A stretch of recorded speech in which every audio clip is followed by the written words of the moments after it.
黄伟特表示，儿童安全座椅的设置，1809年9月已经有定专法，但2冬过去啊，法律的落实度也是有待加强。尤其为实际案例来看，咱台南市去年有58位儿童因为车祸事件身故，而这的不幸其实拢是当避免的。我们109年事实上对于儿童安全座椅就已经立法通过，要这个儿童搭车承受6岁以下的儿童一定要做儿童安全座椅，但是土法不足以自行，我们有通过法律却没有这个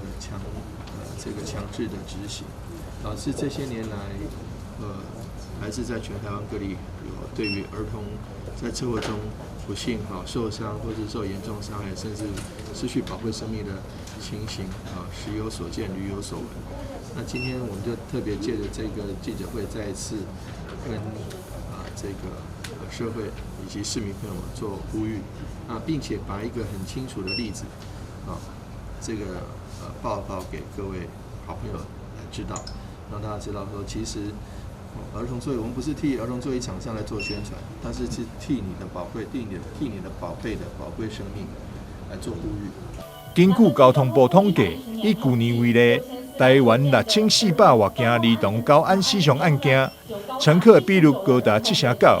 而根据美国儿科学会研究，正确使用汽车安全座椅，会当降低儿童红仔滚73%冲击力，减少71%死亡率，证明安全座椅对着儿童的重要性。黄伟特也呼吁家长要挑选符合国家标准的安全座椅，保护家庭的安全。台南新闻张硕维采访报道。